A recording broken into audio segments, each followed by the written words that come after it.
হঠাৎ করে আমরা দেখতে পেয়েছি যে আদ্দিস আবাবাতে ইথিওপিয়ার যে আগ্নেয়গিরি ফেটে পড়েছে। এটা কি কিয়ামতের আলামত? আসলে আগ্নেয়গিরি ফেটে পড়া এটা হচ্ছে আল্লাহ রাব্বুল আলামিনের পক্ষ থেকে দেওয়া একটা আযাব, এবং সাধারণ আযাব না। হাদিসের মধ্যে আসছে ফালিয়ারতাকিবু ইনদা যালিকা রিহান হামরা, চতুর্দিকে দাও দাও করে আগুন জ্বলবে, আগুনের লেলিহান শিখা চতুর্দিকে ছড়িয়ে পড়বে। আমরা দেখেছি কি বড় একটা দুর্যোগ নিয়ে এসেছে ইথিওপিয়ার এই আগ্নেয়গিরি ফেটে গিয়ে 14 কিলোমিটার সব কালো ধোঁয়ায় ছেয়ে গিয়েছে। পুরো একটা মনে হয় দৈত্য দানবের মতো বিশাল আকৃতি ধারণ করেছে, যেগুলো আমরা কল্প কাহিনীতে পড়তাম। এবং এর লাভা কি পরিমাণ ছড়িয়ে পড়েছে, ভিতর থেকে শুধু আগুন আর আগুন বুদবুদ করে বের হচ্ছে। এই যে আগ্নেয়গিরি ফেটে পড়া, এটা একটা আযাব। হাদিসের মধ্যে নবীজি বলেছেন ফালিয়ারতাকিবু ইনদা যালিকা রিহান হামরা, চতুর্দিকে আগুন ছড়িয়ে পড়বে। ফায়ার সার্ভিস কিভাবে সেখানে আগুন নিভাবে? এই আগুন নিভানো যায় না, এটা অদৃশ্য আগুন।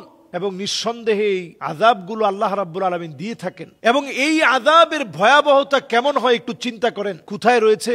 উত্তর পাকিস্তান। এই ধোঁয়াগুলো মেঘমালায় মিশে গিয়ে উত্তর পাকিস্তানে চলে গেছে, ওমানে চলে গেছে, ইয়ামেনে চলে গেছে, ভারতের আকাশের মধ্যে মিশে গেছে। তো এটা মিশে গেলে সমস্যাটা কি?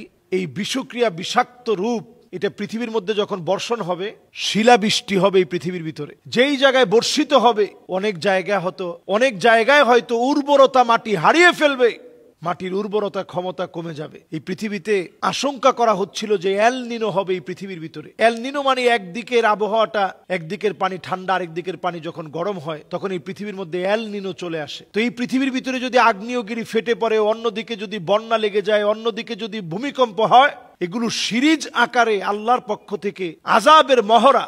এই আযাবের মহড়াগুলোর পর এই পৃথিবীর মানুষ বিভীষিকার মধ্যে পড়ে যাবে। এগুলো দুর্ভিক্ষের আলামত। দুর্ভিক্ষের আগে আল্লাহ তাআলা এই আযাবগুলো দিয়ে থাকেন। কোরআনুল কারীম আল্লাহ তাআলা বলছেন, আওয়ালা ইয়ারাউনা আন্নাহুম ইফতানুনা ফি কুল্লি আমিন মাররাতান আও মাররাতাইন ثم لا يتوبون ولا هم يذكرون।